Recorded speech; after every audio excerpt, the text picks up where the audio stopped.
Hello, good day, everyone. Welcome back to Serene Spotlight, where I feature guests, individual or organization in the field of working or helping children. And today we have a special guest. We have here with us Cher, who is a speech therapist. So, welcome, Cher. Hello, thanks for having me. You're welcome, and we are so happy to have you. So my first question for you is, can you please share with us a bit about yourself, your background? Mine was a mid-career switch. So at 28, I moved to Singapore and joined the NUS Speech Pathology Master's Program. Hmm. Oh, okay. And Hmm. yeah, so before that, I was an English lecturer or teacher. Ah, wow. Yes. So what caused the change, or what is it that motivated you to change? Actually, it started back when I was still doing my bachelor degree, and I always did really enjoy, the stuff that was related to child development and their language development and their speech as well. By speech, I mean pronunciation. But I just didn't know there was such a thing to Ah, study. Um, and then when I realized it, I was near the end of my degree, and I was like, okay, I can't backtrack. I can't waste 4 years. Um, so I just went to work. I really, really like teaching. But yeah, it was always at the back of my mind. So I just bit the bullet and did it. right. So how long have you been in this industry, or how long have you, worked as a speech therapist? It's been 10 years now. Wow. Yeah. Okay. Because you don't look your age. Yeah. Ah, thank- I can. Well, now I can do the calculation. I shouldn't have given numbers. Yeah. Wow, 10 years. That's so what is the journey like in your 10 years? It was it was tough.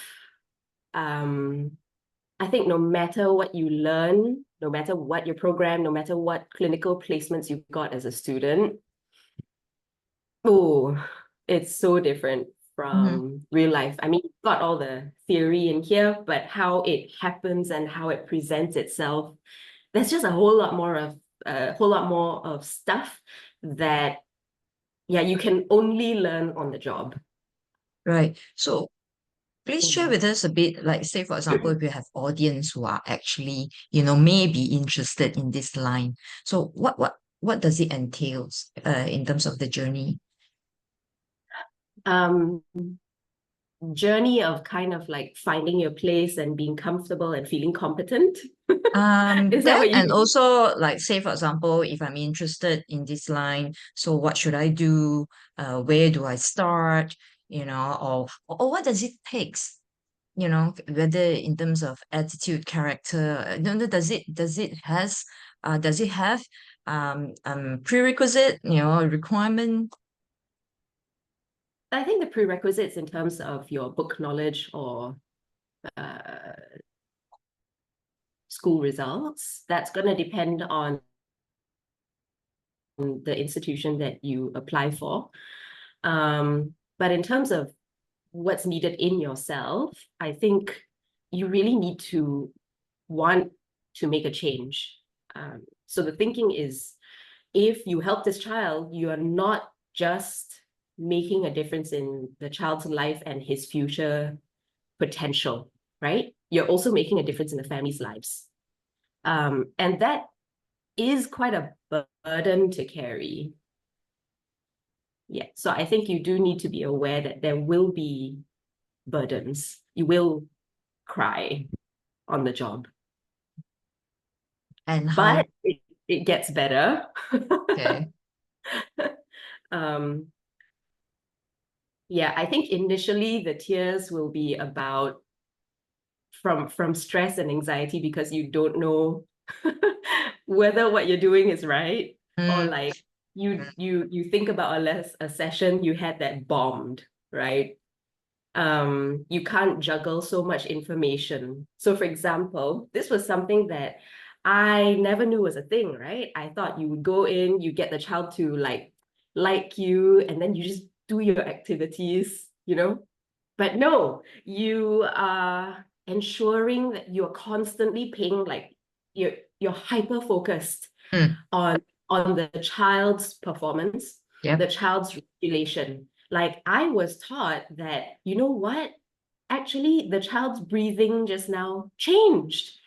And that was a hint that he was on his way to getting Ah. dysregulated. You should have stopped. So things like Mm. that you don't get taught, Mm. right? Yep. So Yep. yeah, so you're juggling that. You're also keeping track of the performance. So I'm constantly doing calculations in my mind. Okay, now he's at 60% accuracy. Let's try this. Oh, now he's achieved 90% accuracy. Okay, let's make it harder. No, let's make it easier. So you've got all of that, and then there's always that risk of rejection. Something you plan that you thought the child would like, and they're just like, Yep. no. And you can't force, right? So in order to always make the session turn out well, you have to think of it on your feet and roll with the punches and go like, okay, if he doesn't like this, what else can I do with the materials I have to achieve the same goal? Right? Mm. And if the parents are sitting in, you're also going to be taking breaks in between whatever moment you've got to explain to the parent, so you're Mm. interacting with the child, you're holding their attention, you're maintaining the regulation, you're teaching, you're keeping score, and you're educating the parents. Right. Yeah. I mean, a fellow therapist, we totally understand. So, Yeah. But so yeah. that's where the pain comes in when I hear people say, usually parents that don't understand yet, and they say, why am I paying you so much money to play with my child? I'm yeah. Yeah. I think uh, I think generally when people pay or when they go for therapy, I think a lot of them have the impression that, oh, okay, this is going to be like very fast, I'm going to get result, and they don't understand that this is actually not medication, it's a therapy. So Yeah, it will take time. unfortunately. Yeah, there Yeah, is just no magic fix or a pill. There's nothing out there literally that is proven, correct. in terms of like those things that you hear about, those miracle like quick Mm, switch yeah. fixes, sorry. Yeah. Or people using the word cure. We're like, what? Yeah. Yeah. Yeah. Great. So what then in a sense, like what element or what factors that help you to stay, because like just now you mentioned, all these can be very stressful, especially when you're starting, when you're like in the journey on the journey to gain more experience, more so what helped you uh sane basically. Mm. I think it was a lot of factors, but a lot of it was actually just willpower Mm, and, that sense of like internal resilience, just wanting to see, like prove to yourself, like, actually, can I do this?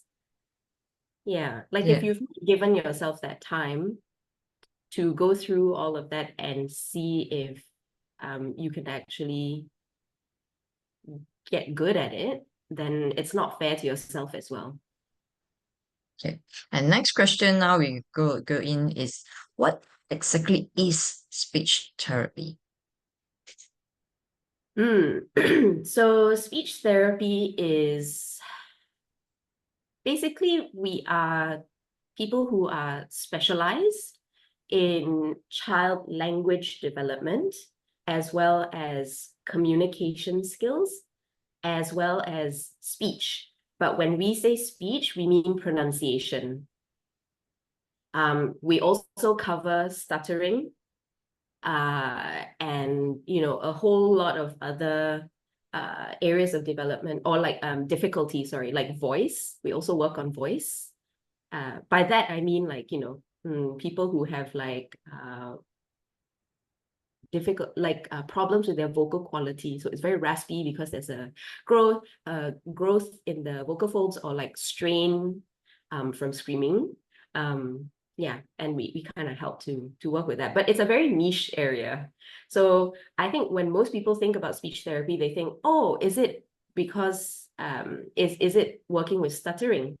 And that's because of like, mainstream media and stuff. But Mm, stuttering's really, I think if you think about the caseload, unless you specialize in it, you don't get that many cases compared with working with special needs populations, as well as children who are delayed in their language development, or kids with speech impediments. mm. So, like, okay, especially recent. So, which population do you like your clients? Which population do you have more? The majority of them are actually kids with who are neurodivergent. So autism, ADHD, GDD, global developmental delays, and kids who are not neurodivergent. So they're neurotypical, but they have either language delays and disorders, and or speech or pronunciation issues. Like for children, okay, because for children who are, neurodivergent, all that we understand why the speech, they need speech and stuff. But for children who are non-neuro divergent, what Mhm. what is the cause? I mean, why are this happening? Okay, so the jury is out on that. We don't quite know why. It's kind of like we don't quite know why some kids get ASD or ADHD. There's no like one answer, but there's a lot of factors.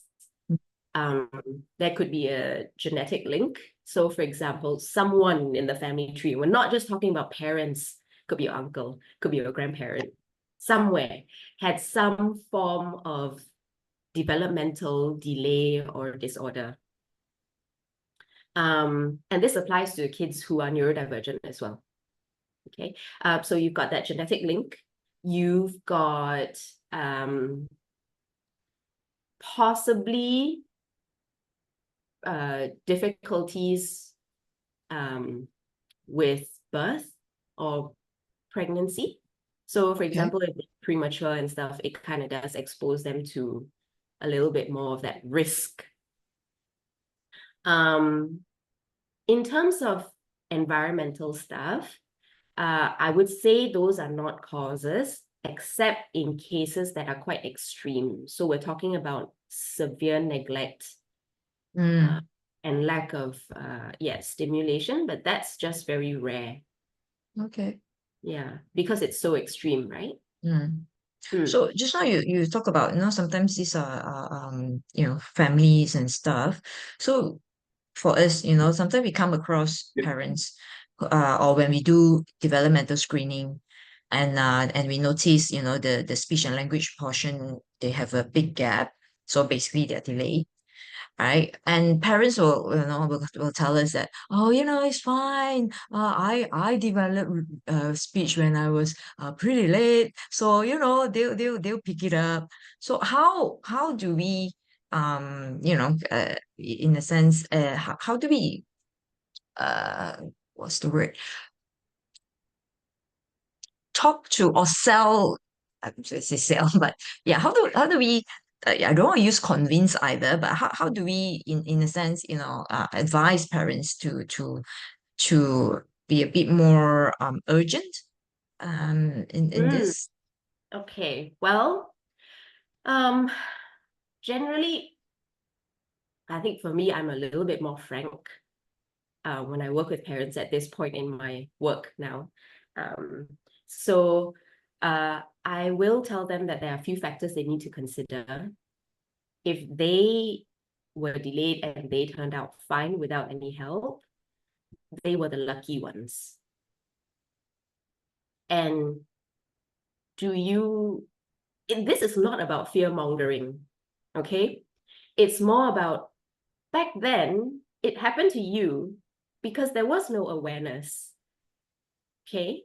But there is awareness now. And if you can increase your child's chances of closing that gap, instead of like finding it so difficult to make friends or communicate with friends and teachers or just falling behind in school and everything, like that discomfort, it can be quite traumatic for a child. So if you can actually increase the chance of your child just kind of like zooming over to close that gap, you are reducing the duration of whatever, you know, pain they might have. And what if, and it's a very real thing. If a child does not catch up, what's going to happen? Mm. You know? And also, you have to remember that times are different now as well. Academic demands, social demands with social media, everyone's just so much more savvy and they pick up on differences faster, you know? You need to be better. As a child growing up now, I mean. So whatever gaps there are, the impact is gonna be so much more than back then. Mm. And if you get the parents to think about, like when we were growing up and we were in school, right? When we were getting streamed, there was the poor kids who were in the less academic classes or like the not so good ones. Mm. That's what we were told, right, back then. But Yep. if you think about it, I strongly believe that actually the kids in that class or those classes were kids with delays or learning Mm. disorders that were never picked up. Yep. Yeah. Could be. So Yeah. yeah. Actually, point in case, my sister. So yeah, Mm. because Yeah. yeah, now that I'm in this industry, so when we do or when I do a bit of a family check, Mm. yes, so it does run in our family. Yeah. With some disabilities and stuff because I have nephews and cousins who Who have actually these? have, yes, and my Yeah. sister, since we are in this industry, and I actually suspect my sister actually have a more severe case of dyslexia. Mm. Yeah, Yeah. so that's why she And ends that's the up in the thing. mm, Yeah. Sorry. It ends up in the no, that's why she ended up in the last class. mm. Yeah. And that's not fair. Because It is. actually, if you think about it, right, those kids are probably very able. Oh They yes, just need very. help. My Yeah. sister is multi-talented, so Yeah. See, so they're so street smart, or they've got like these very good social skills, interpersonal skills. yep, They've got so many ideas, but they're held back because they just weren't picked up and they weren't given that leg up, that fair chance. I'm sorry, I correct. feel very strongly about this. Oh yeah, yes, totally agree. I think again, Mm, if you put all the different mm, therapists from different field, I think we most likely agree on this mm. because yeah, at the end of the day, I mean that's Yeah, it's also what yeah the reason what we do what we do. I mean we do what we do, isn't it? yeah. It's really like, when you get a child that refuses, like he hates handwriting, he's gonna start crying. It's for a reason. It's because he's not ready, you know? And if you get a kid, like your kid, I have so many parents that tell me he can talk, but he's just lazy to talk. And that is not a thing. Mm, That's not a thing. Human nature is if you are able to, you mm, will, because it's a mm. connection. Okay. So when what should parents how to say yeah what advice would you give parents in terms of regarding the speech. Okay. In terms of whether or not to go and seek a Yeah. session. Okay. First, if there has been a gap in your child's development that's been identified, don't wait. Mm. It doesn't matter if the gap is small, because I think something that most people don't understand is when doctors talk about milestones, to be honest with you, right? Milestones are the bare minimum. So if your child's hitting those milestones faster, there's a high chance that your child is average. They are not like super geniuses who are very advanced. Okay. Milestones are the cutoff point. They are the bare minimum. So if your child does not hit bare minimum, it is it's something that you need to pay attention to. Right. Right? Okay. And do not be afraid of stigma, because you hear the word therapy and you think, Mm. oh, does that mean there's something wrong with my child? My child's not normal. No. Yeah. I tell parents, speech therapy is like uh sending your child to preschool or an enrichment program, but on crack. It's it's really just that, it's that with the specialist element, and that specific customized thing to, it's all of that. The lens is on your child, magnified and turned up. It's not speech therapy is me sending my child to someone that works with, Mm. it's really not about that. And yeah, honestly, the stigma, that fear of stigma is what holds a lot of kids back.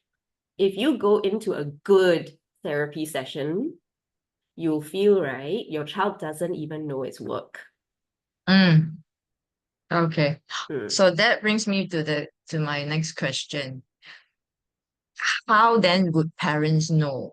I mean, first of all, where can they go? Who, what if let's say, just like you mentioned, okay, now that I know my child may have may need help.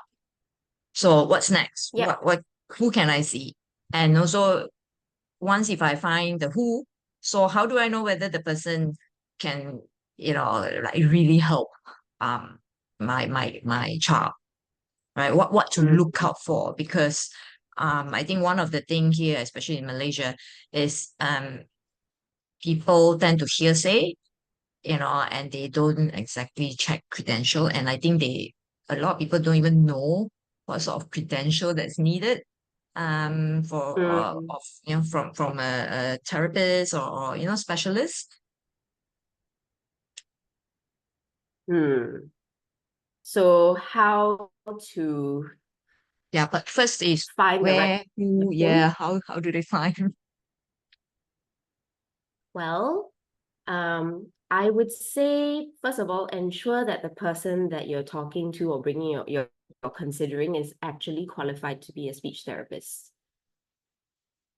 That's one of the main things to start with.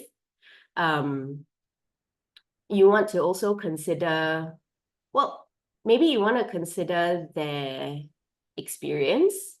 I will say this, just because someone's got double-digit experience, 10 years, 15, 20, it doesn't mean they're going to be amazing.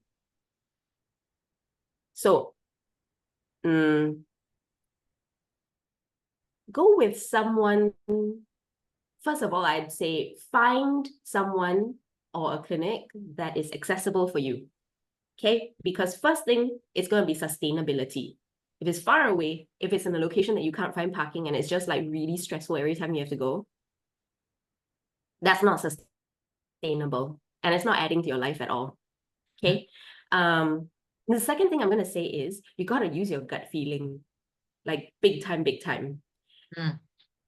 watch whether this person genuinely likes your child, or if your child likes this person.